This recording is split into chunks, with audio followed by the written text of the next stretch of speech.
All right, so let's start. Let's look at online safety. So in this session, we are supposed to be understanding what online safety is. Why is it important for us to be safe online? What are the threats and risks when we use internet? And then what are the things that we can do to protect ourselves and others uh, from internet security issues? And then how do you verify the credibility and reliability of online sources? It could be emails, it could be applications, it could be even sources of information. And then lastly, we shall look at the ethical considerations that we need to display or we need to show when we are on any digital platform. So this is an important topic. My understanding by by by what I see on the online platforms in South Sudan, you realize that knowledge about digital technologies is still limited, and you see people doing things that put themselves into a risk situation online, and they are doing it proudly. So it makes me ask myself whether the really people do what people are doing online. They are aware of the consequences of the things that they do online. Yet we are living in what we call a digital era, where almost everything that we do can be done online. So it is very hard to detach yourself from one online environment or from the digital environment. So if you're going to live in a digital generation and you don't know how to keep yourself safe in a digital environment, then you're going to have a lot of problems because we do transactions online, we communicate online, we have our businesses online, you're actually studying online. But how do you protect yourself online? That's very, very important. So when we talk about online safety, we are basically referring to how you can protect yourself and others from risks and harms of using the internet and digital devices. Okay, so online safety or issues to do with the online security threats, they are what I can say contagious. If you have a security breach at one point or through one person, that breach can connect to others. Okay, it can harm others. Okay, so you can be the primary person who has had a digital security breach, then it affects uh, other people around you. So when you talk about internet safety or uh, digital safety or cyber security or cyber safety, we're basically referring to all the practices, the measures that you can take to make sure that you are safe from security threats, harms, or risks. So it is very important that you know what the threats are and what are the vulnerabilities that exist and how you can mitigate them.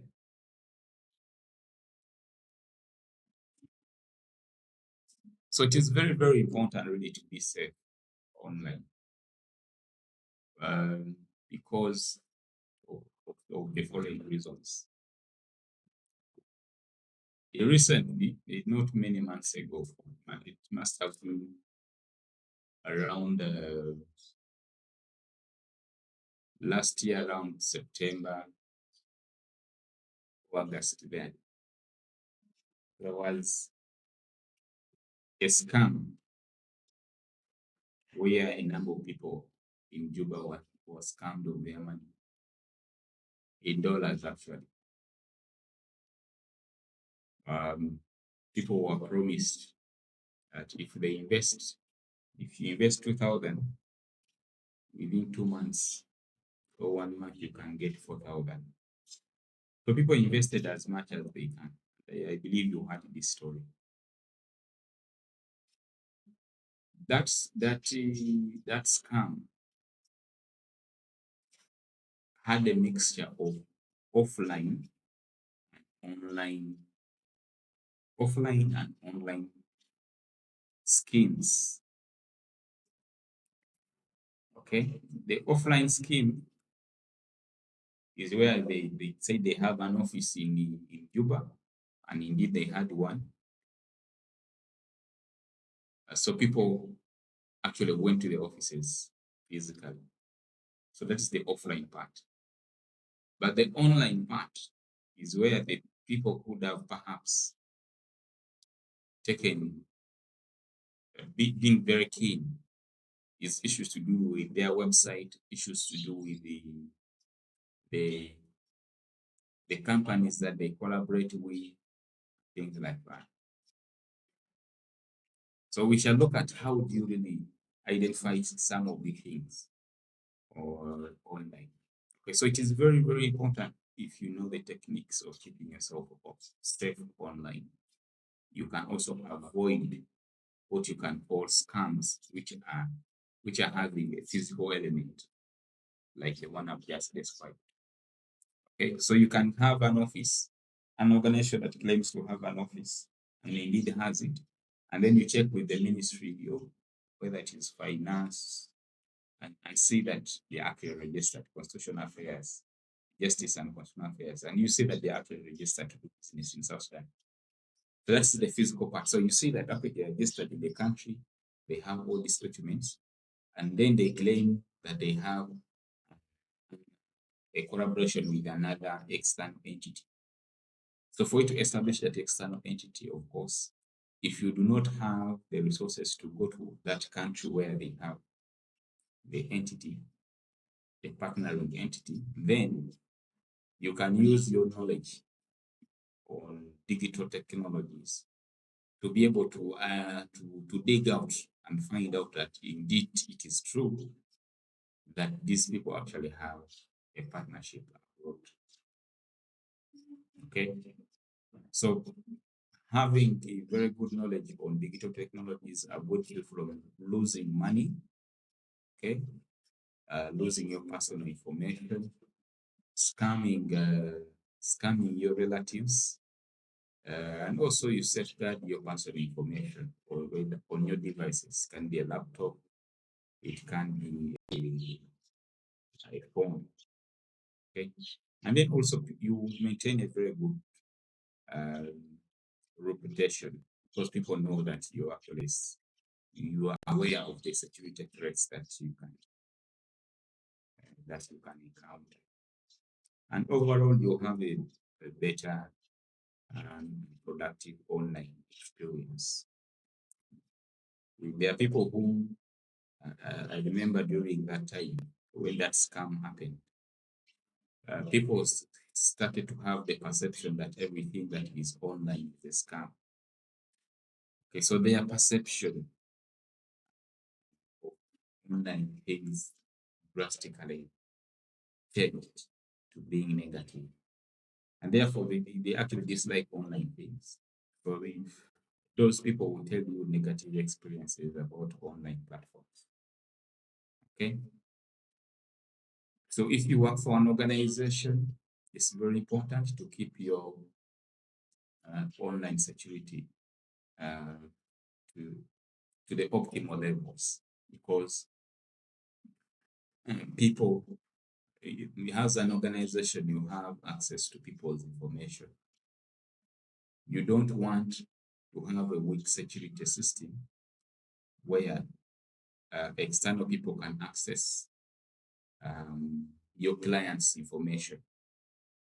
And when people can easily access your client's information, it causes losses, causes damage reputation. The reputation is damaged. Okay, people will never trust you again. Your credibility actually goes down. So that's why it is very important that you have knowledge on safety. On a personal basis, they will scam your money. They will take your money, even if it is on the bank. They will take it. So it's very important that you protect your information because it can be used. So if you're online, there are many threats that you are faced with. Phishing is one of the commonest, where you receive an email that is not really legitimate, but it appears on the surface to be a legitimate email. Those are the ones we call deceptive emails. Okay, they are deceptive. They are trying to portray that they are credible, reliable, but they are not. They are lying.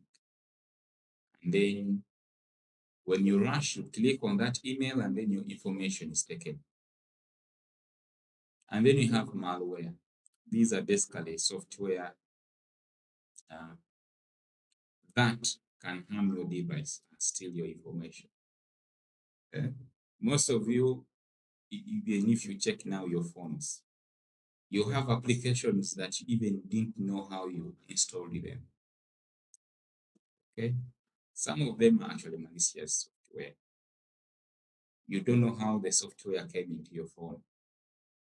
And then your phone is having a lot of them, and then it slows down. It is no longer responsive. It's because of such issues. And then ransomware is a type of malware which encrypts your files and demands a ransom to decrypt them. Okay, so someone takes control of your files which are online and says that if you want me to release them to you, please pay this amount. That is ransomware.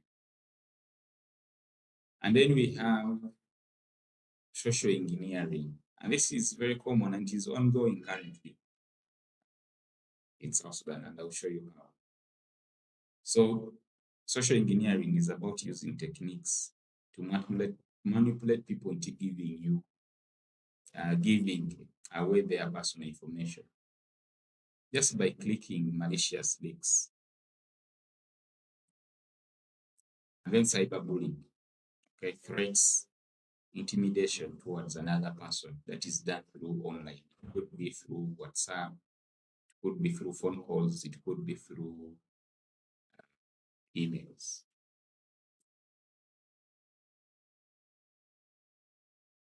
So how do you protect yourself online?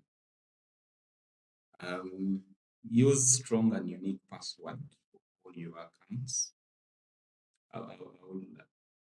There are many mistakes that people make with their passwords.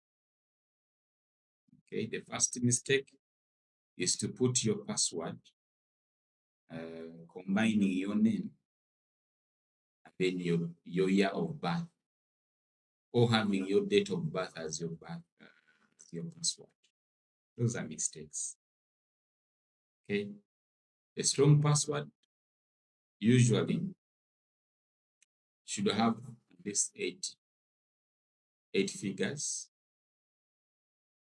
or 8 characters.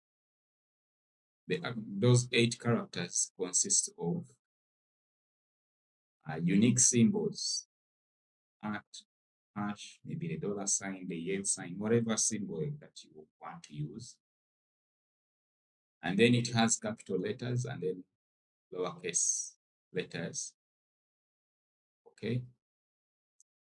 And a minimum of 8 figures. and avoid the common mistakes of using your birthday, even your name as password, your daughter's name, your wife's name. Avoid using them as your passwords. Okay, don't share your password. Don't use the same password for almost all your accounts. You go to Facebook, you have the same password. You go to Gmail, you have the same password. You go to X, the same password. Twitter, whatever, everything is the same. That's a problem. Okay, that means that if you get a security breach in one of the platforms, it's very easy for people to really to get control of all your accounts. Okay, so avoid using that. There are several tricks you can use to have a strong password. Okay. For example, you can use a phrase to generate a password. Okay, so for example, you can have a phrase like, my favorite drink is red wine. So you write that sentence down, and then the first letter of each of the words is where you are going to pick your password. So it is very hard for someone to really crack it. Okay? Because you are the only one who knows your favorite drink. Unless you have also shared that on your social media platforms, and some people know it. Okay. And then the second point is use what we call two-factor authentication whenever possible. When we talk about two-factor authentication, this is to say that if you want to go to your email, you, even after entering the password, there is another step that you need to fulfill before you actually access the email. Okay, that is what we call two-factor authentication.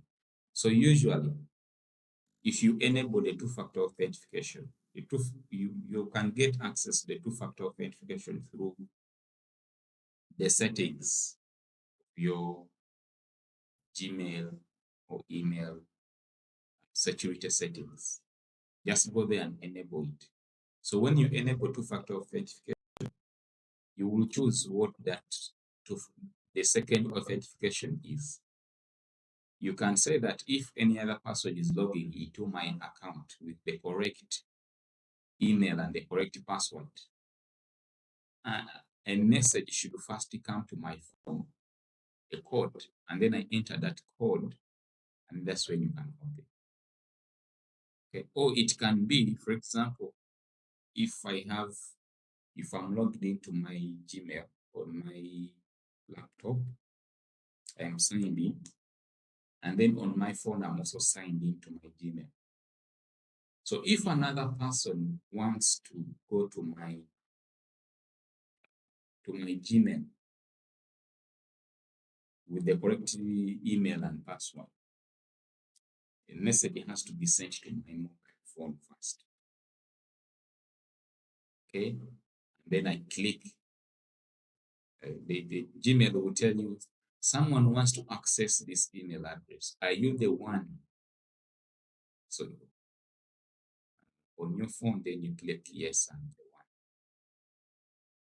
And then the person will now enter. Or if it is you, then enter. So that means that even if someone steals your password and username, they cannot enter. Okay? So if you're not the one, you say, no, it is not me. And then Gmail, your Gmail account will not happen. So it's the same thing for Facebook. It's the same thing for other accounts. Okay? Two-factor authentication is very important. Okay, and now we are also moving to three-factor authentication. Like you have 3 levels of security. check before you access the account, the device. Okay. So Google also has the two-factor authentication app, and I think the same case with Facebook. Okay. So you should be able to use those things. For example, if you lose your phone now, you basically just need to make sure that you have that two-factor authentication, not for the other person who has stolen your phone not to access your accounts. Okay, because every time they click in, there are also two possibilities with that. You can sign in even if you have put the two-factor authentication on your phone, and then when you sign in, you say that you give the app or the account permission not to use the two-factor authentication if it is on the same device. That means that if someone takes your device, they will just go through your account, because even if the two-factor authentication is there, you had instructed the phone not to bother with it if the account is on that phone, if you're accessing the account on that phone. Okay. So that means that if they steal your phone, make sure that you go to where there is internet, log into your accounts, then change the passwords, and then log out from all devices. Okay, this is what most people forget. You borrow your friend's phone, you enter your details and enter into your Facebook account. Okay, and then you leave the information there. You and then you give that your friend's phone back without signing out. It means that any other person who will get access to that phone will still get access to your account. And some of you are not actually aware of how many devices and your account signed in. Okay, and Google allows you to take. It gives you it shows you that your account, your email account is this, and it is signed in device A, B, C, D. Okay. So for you, you are only concerned with the account that is on the phone that you are currently using. Yet you are still signed in other devices. So you should also be aware of. Okay. So you can buy a new phone and then you give the old phone to maybe your brother, and you're still signed in that phone. So your brother may not take the precautions that are needed, and then the information from that old phone that you gave to your brother can be used to get all your personal information. So be very careful with that. So that is two-factor authentication. And then be careful with the information that you share. Okay, the information that you share online is revealing. It reveals and it helps hackers to really get to narrow you down in a digital environment. So your birthday is there. Everyone sees it. Your phone number, everyone sees it. Your email, everyone will see it. And sometimes you can even share information about your bank account. So if all this information is available online about you, then you're almost naked in a digital space. Okay, so know what information to share and know which information not to share only. Okay, there is one person who took a flight, booked an air ticket, booked an air ticket, and then shared that information, the information on the air ticket online. And then someone went online and cancelled the flight. Okay. So some of the things that you really share just put you in problems. So limit the extent to which you share information. Okay. Including even your location. Devices come with the ability to track your location. Even the applications themselves. When you're installing the application, it will ask you, should we track you or not? Okay, so some of these, if you actually have a software that is malicious, it can be used to track you. And then transactions. When you're making payments online, and where are you going to, how are you going to make them? You can pay money online through MasterCard, Visa card, PayPal, and many other cards. Okay? But be very sure which websites you're going to use to make those payments. One time, I have a friend who called me, said, I'm filling out a form here, and they're asking for, they usually call it, is it CVC? It's CVC, I'm not very sure. I'm forgetting whether it is CVC. It is that code that is behind your MasterCard. It is a 3-figure code behind the MasterCard.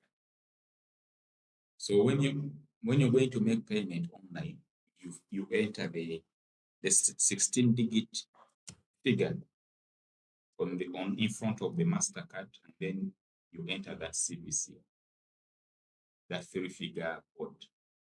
When you enter it, then when you click payment, the money will be chopped from your bank account. So someone was calling me, telling me, asking me about that code. That they're asking me about this code. Where can I see that code? So before I told this person where to access the code, I asked her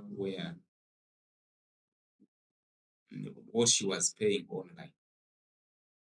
And then she told me she's paying for an application fee because of UN jobs. I was like, no. Even without going into details, I told that person that is they are going to steal your money. The points here are that some of these things that ask you for payment information are very obvious. You can only see that this one is not something right. And the things are basic.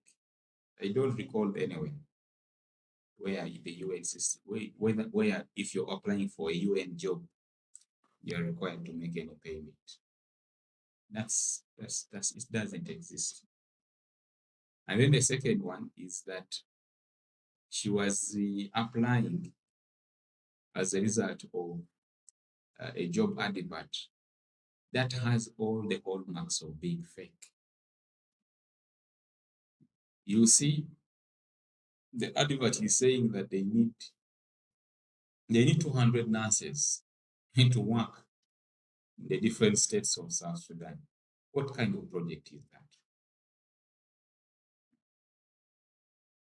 What kind of project is that? It doesn't mean that, yes, it is not possible to recruit 100. That in the current situation, if you really know South Sudan, what project is that? Even if it is going to be implemented across the whole the 10 states, it's not really logical. So some of the things you really need to ask yourself about the logic behind it. Usually this adverts say 200 nurses, 100 doctors, 2,000 clinic officers. No. where they can have electricians, plumbers. And in reality, which organization can make that recruitment at the same time? So you come to common sense questions about feasibility. You're having the same deadline for all these different categories of job vacancies: doctors, nurses, midwives, electricians, wash people, human resource, finance. What recruitment is that? So you use your common sense to know that this is not a right advert. Okay. So be cautious of be cautious on connecting to public Wi-Fi networks. This, for example, public Wi-Fi can be, for example, if we had an organized city, we could have public Wi-Fi where if you go to around the city center, you can access Wi-Fi using your phone. And the password is known to everyone. You can log in without any issues. There is a security threat to those public Wi-Fi. Okay, they can be used to collect your information. It can not only be on in cities alone, but it can be at the airport, for example. Okay. So if you're going to connect to that type of Wi-Fi, maybe use a device where you're not signed into any of your accounts, where you're using a browser that is not connected to any account. But generally, just avoid using big networks. Be cautious about using them.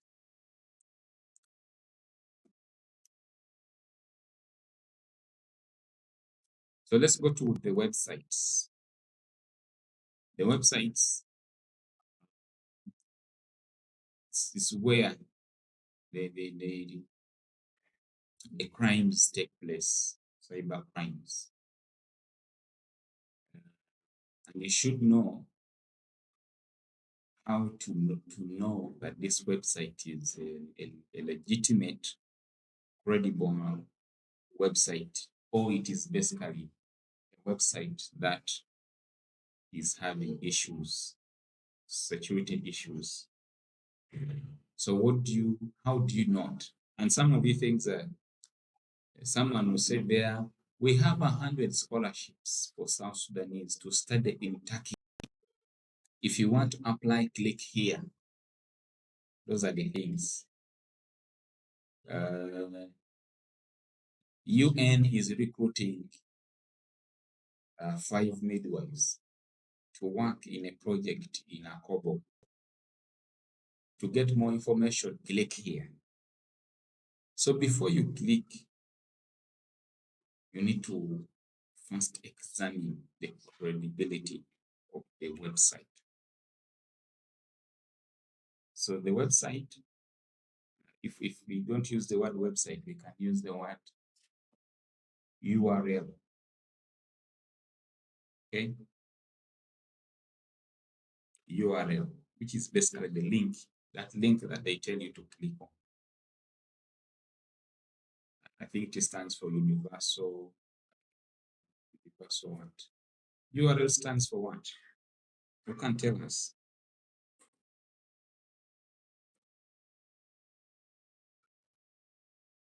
URL, anyone? URL stands for?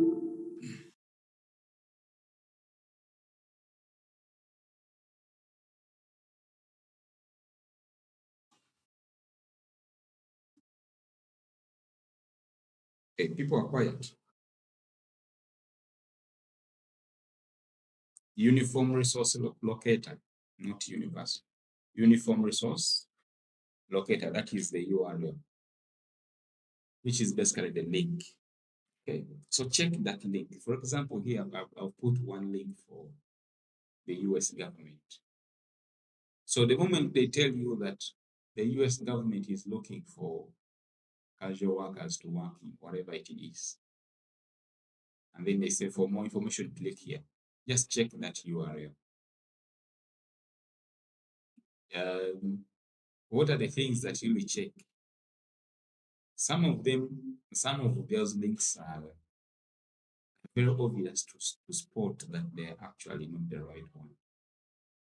They can have misspellings, they can have symbols which are not really which cannot be used in a link, but you find them being used. You find issues to do with grammar errors in the domain name. You find the link extremely very long. Sometimes they can also use shortened URLs. And then sometimes they're also using free hosting services. So you check for, by mere saying the link, you will notice that, this is not a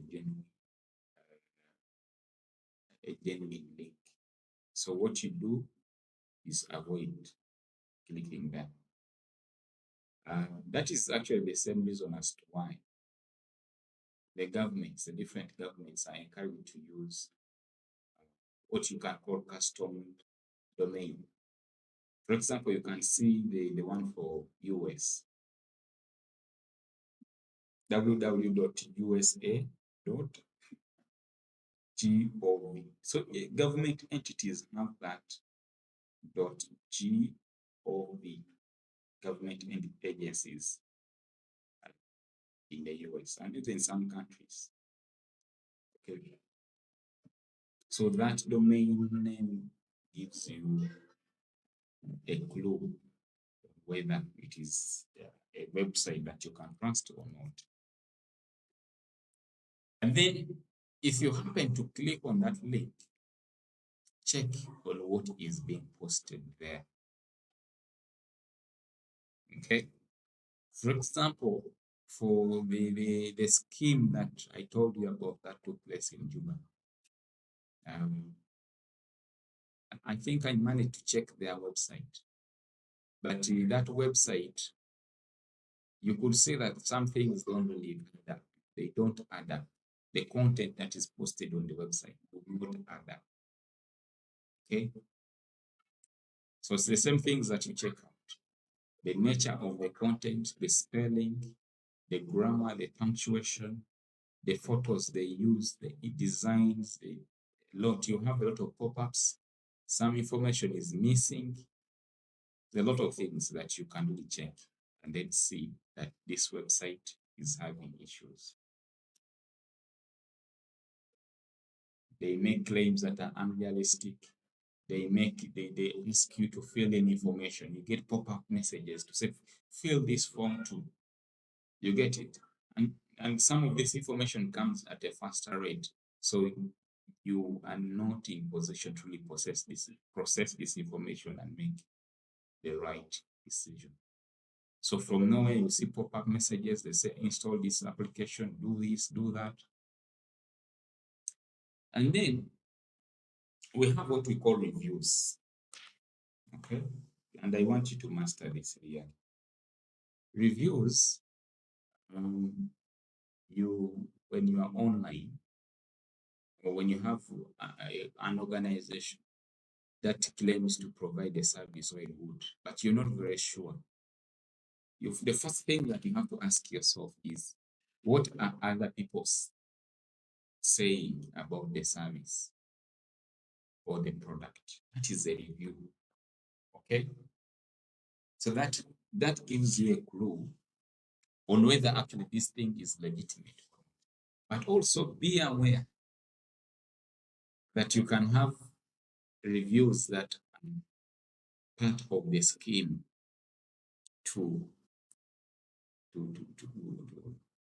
scam you. There is a scheme where, for example, when you post on X and say, I've lost my Facebook page, I don't know how I can get it. So you are, someone has hacked into your page and you have taken it. Okay. And then you will see people saying X, people that you actually don't know. Say, please, you contact this person. So you have more than 10 people saying, contact this person will help you, contact this person will help you, contact this person. Like, hey, everyone is saying, yeah, contact this person, maybe this person knows. That's where they trick you. When you click on the accounts of people who say you contact this person, you realize that almost ghost accounts. Ghost accounts. Ghost accounts are those accounts where you don't have the real people who are owning them. Okay. How do you know that they are ghost accounts? You see, they have never posted anything. They don't have more than 50 followers. You will see that the followers are actually the same accounts that are posting the other day, that are replying to you. So eventually they will just, you want to recover your page, but they want to scam you again. That will scam you. Okay, so be aware of reviews. Check reviews. Some of these reviews are genuine. Some of the reviews are also stage managed reviews. Okay. But the other important thing for you to really notice is, you see, for developed countries, the government services are actually online.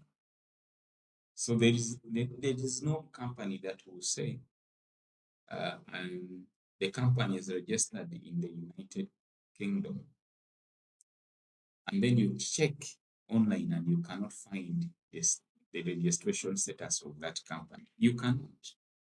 If the company is actually registered in the United Kingdom, you'll find the name of that company with their directors on a government website in the UK. Okay, so these are basic things that you really need to know. So if you're going to interact with someone, these are the basic things that you need to double cross check before you. The websites again, of course, we looked at the nature of the URL, universal resource locator. It will tell you information. Then you go to the content, it will tell you information. And then you now go to the functionality and security. Now, these are also basic things when we talk about security and functionality. For example, the website should have what we term as the HTTPS encryption, that padlock that you see on the website. Let me check if I have it on that. Here, it's not here. You cannot see it here. But if I check, if you check a genuine website, for example, go to restorinstitute.org, you will see a padlock at the start of it. Or even here, this one that you're seeing, this website here, the one for US, you see that HTTPS, that S stands for secure. The moment you see that S, it means it's a secure website. It has what you call the SSL certificate. Okay. It's a security web certificate that makes sure that if you go into that website, your information cannot be stored. If you have a website that does not have S, it means it is not secure. And actually, sometimes Google will tell you the website is not secure. Can you proceed? And then you make the decision whether to proceed to enter into the website or not. Okay. So all that is very basic. Okay. So if you own a website, or if your organization owns a website and it does not have that secure, that S to indicate that it is secure, then you as an organization are losing credibility. It is one of the basic things that you can do for a website. Okay. And sometimes it disturbs me when I check our, our government websites and they lack that S. Okay, you go to one agency of the government and they have a website, then the website is not secure. Okay, and the thing is that they don't cost more than $100 for every year, this certificate. Some of them are actually free. Okay, so you go to a government website and it does not have the SSL certificate. So it does not have that padlock icon. Okay, these padlock icons expire. Then you pay them sometimes annual, or you can pay a lifetime certificate. Okay, and the problems we have with our government websites is that we have a website that is designed by external people. Okay, the only website that I know that was constructed or designed by a local company, I think it's the one for Bank of South Sudan. Okay, Bank of South Sudan. It was a South Sudanese company that made that website. So when you have contractors, that is to say, you get people outside to come and make the website for your business or for your government agency. For them, when they make the website and give it to you, Canas, their work is done. And then if the handover is not done properly, you will not know when the SSL certificate expires, and even if you're going to renew it, how you're going to renew it. And that's the problem we have with our government websites. They don't have the SSL because they got expired and they are not being renewed. The person or the organization that was responsible did their work, the certificate got expired, but the people who are now managing the website cannot do it. Okay, so some of the other things that you can notice about the functionality of the website is if you click on the links within the website, they cannot lead you to where you want. They are broken. Okay, you go to the page for contact us, and you can't find you can't find any information. The link is broken. That's also an indication that this is not a serious website. The thing is that if for example the company is claiming to be a serious company, they have it is a multi-million US dollar company. There are some things which are basic. It's like, for example, you go to the Apple website. You can't find mistakes there. You can't find broken links. This is a billion. It is actually the number one highly, if I can say highly priced. In terms of net worth, it is the biggest company in the whole world. So the biggest company in the whole world is having a website which is having broken links. That is not going to happen. It's not going to happen. So you cannot have a company that says it is very serious. It is maybe for investors, it's doing what? And then you go to their website, you find information is missing, you find missing links, you have errors, spelling errors, grammatical errors, even the quality of the photos. The quality of the photos on the website. Okay, it's just like going to the Restore University page or website, and then you find a lot of errors. Okay, you find missing links. No, it is not a good sign. Okay, so check those things when you're accessing any website. For you to make a decision, okay, sometimes you go to a website, it's saying it is a university in this country, ABCD. How are you going to check the credibility of this university, which is saying it is online? You should be knowing the basic truths. Okay. If you find that the advertising is too much on their page, that is a warning sign. Okay. And then you have some websites, immediately you go there, all of a sudden they want you to go to the email. Things like that. They tell you to enter your emails like that, they send you things. Yes, those are warning signs. So let's go to the suspicious emails. The one we call the phishing emails. They look like they're legitimate emails. If you manage online, if you manage emails for an organization, you will see some of these emails there. Even sometimes your personal email, and you wonder where people got your email from. Some of the things that you do online are the ones that enable you enable people to get your emails. Some of the games that you play online, that's where your email is got. And then they send you an email and you think it is legitimate, but it is not. So how do you examine the email to see whether it is actually an email from a credible source or not?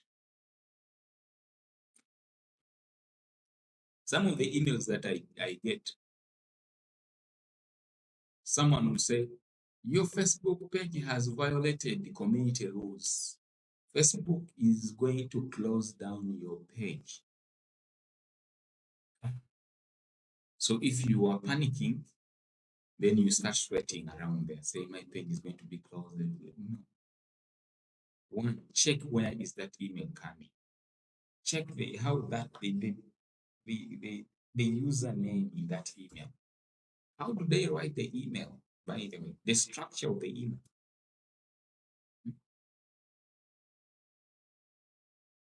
And ask yourself, they are writing to, for example, what they do, that they write to an email that is not being used on the Facebook account.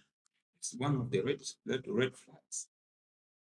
If Facebook wants to contact you, they will contact you through the email that you used to open the Facebook account. But if they contact you through an email that you did not use anyway in opening up a Facebook account, then that is a warning sign. Okay, then look at the structure of the email. How does it look like? Sometimes it is very excessively long. Okay, and then you see a lot of things. Then you see the links associated with that email. Sometimes they give through that email, they give you a link. If you are sure that there is no problem, please click here and report this issue. The moment you click, then you get other issues. Okay, so check the sender, check the email that comes to you, check the structure of the email. It's the same thing I keep talking about, is that if you're a serious organization, there are some errors that are not going to be associated with you. Okay? So you cannot expect Facebook to write to you an email which has grammatical errors, which has spelling errors, which has punctuation errors. That is not going to happen. That can only happen with the organizations that ask you. Okay, so I think I've looked at these issues. Maybe the issue that and then the greeting. Okay, the salutation, by the way. Okay. Look at the salutation. When I talked about look at the structure of the email, the standard structure of an email, it has the salutation, and then the body of the email, and then the signature. Look at that. Look at the structure. Often it will look unprofessional. The whole email will look unprofessional. That is if you yourself you are conversant with the structure of a professional email. And some of the things we teach you but you take them for granted. But yet they are the ones that will save you from being scammed. So know the professional structure of an email. Know the salutation. So usually they will use generic salutations. They will not refer to you by your name. They will say dear customer instead of saying dear gospel. Okay? Because it is not a legit thing. So check that, and then check the sense of urgency or pressure to respond to. Okay, you get an email and then they say, please contact me on WhatsApp. And then instead of you contacting them on WhatsApp, you write your WhatsApp, you tell them to contact you. And then all of a sudden they have contacted you, and then they put you in a sense of the fact in a situation that you are finished if you don't work very fast, if you don't sort out the issue. That is the sense of urgency. But nothing. I keep telling people that if the thing is not about a medical emergency, it is not an emergency. The moment they tell you to do things very fast, there's no, it's a problem. And then sometimes they put attachments, and these attachments lead you to areas where your passwords, credit card information can actually be stolen. Some of the emails will contain information that is too good to be true. Too good to be true. Always remember that they promise you something that you have not even imagined before. It's like you're in a dream. They are telling you that your monthly salary will be $30,000. That is too good to be true. You are in your NGO job, you're earning $800. And then you get an email, they promise you $30,000. That is too good to be true.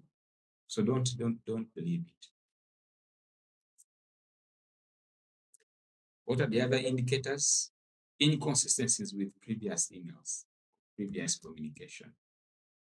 Okay, the communication from the earlier email is different. It's not on this in the same line with the subsequent one. Just know. They use threatening language or emotional manipulation to put you in a situation where you feel guilty and you want to take action. Okay. Sometime back there were these scams. Someone will tell you or write to your Facebook account in the inbox. They will say, I am a son of a pastor.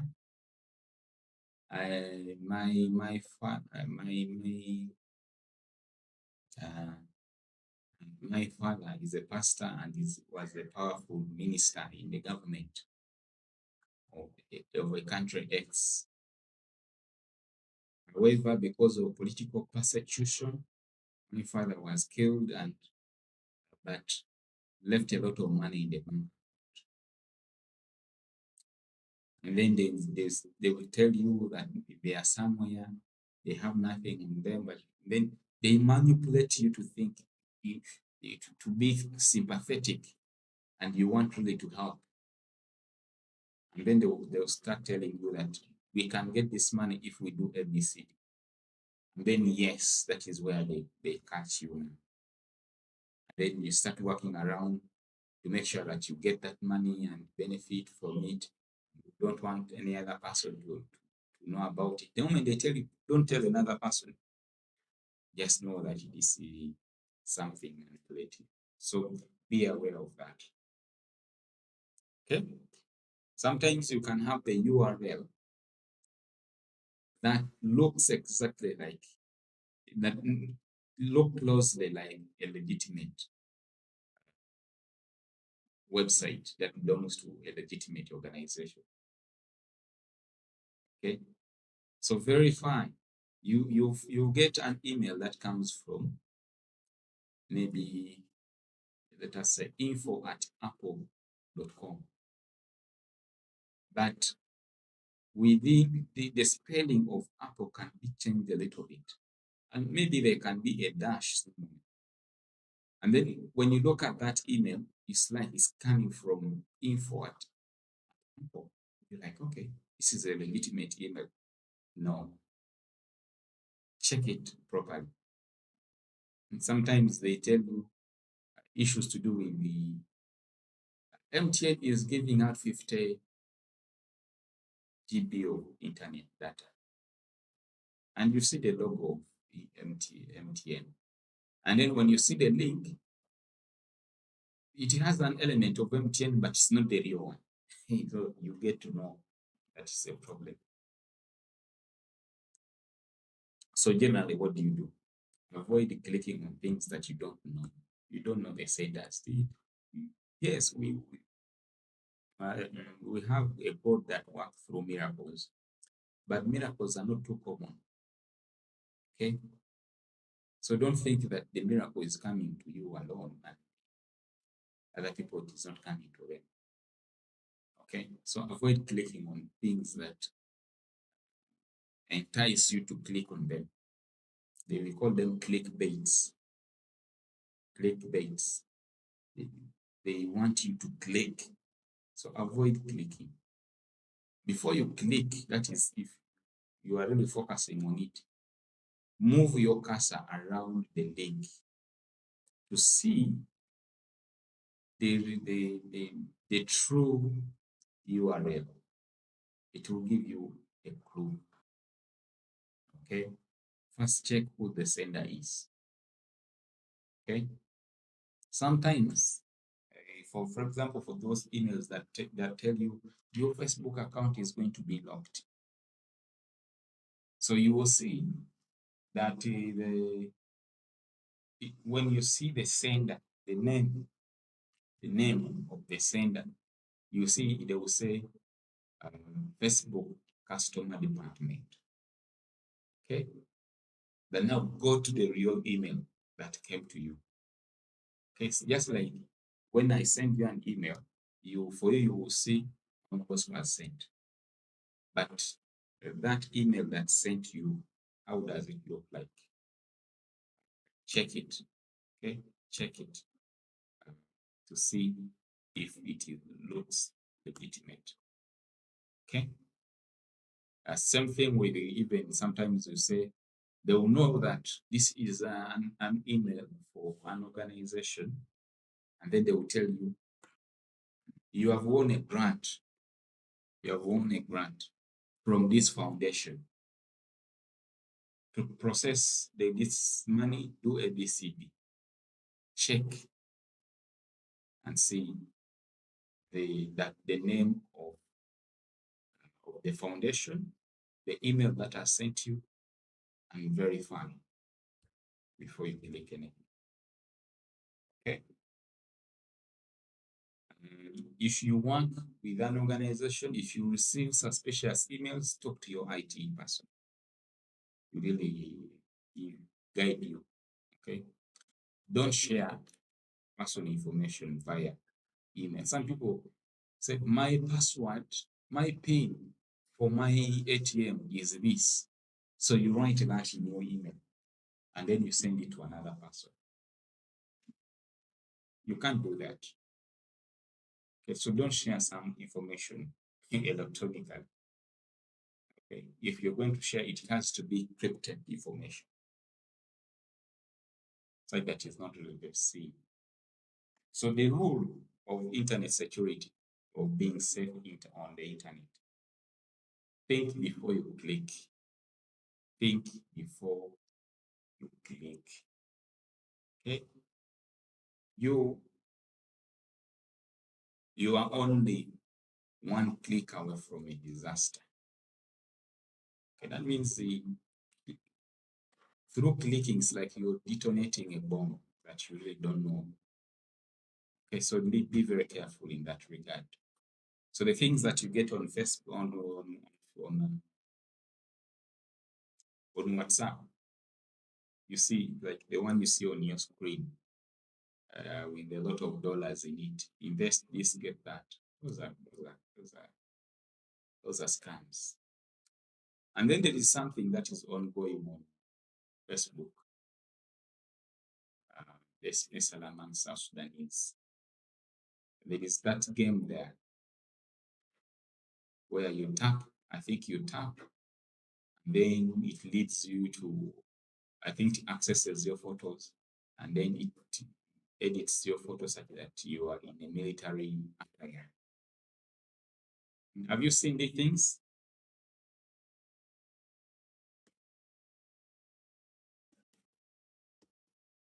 Mm-hmm. Yeah, it's happening. Yes, it's very common. Yeah. Yeah. That is what we call social engineering, which we talked about earlier on. Social engineering. So many people are playing that game, and then you get these pictures. But basically, they are getting information from you. The moment you click to play that game, they get your email, they get your name, and some other information that you might have shared with Facebook. And then they get access to it. So you get that picture of yours, you share it and you're happy, people like and comment, but you have given out your information. To the eyes of people who know about internet security, you look like a clown. You look like a clown. You have basically lost your reputation in terms of internet security. No one will take you serious because they know you're ignorant about internet security matters. So avoid some of those dubious games that people play on social media.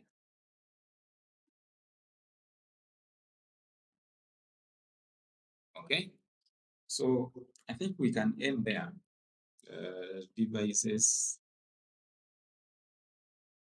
many things. Let's end there for this presentation. For the rest of the things, you can read them on your own. If you have any questions, please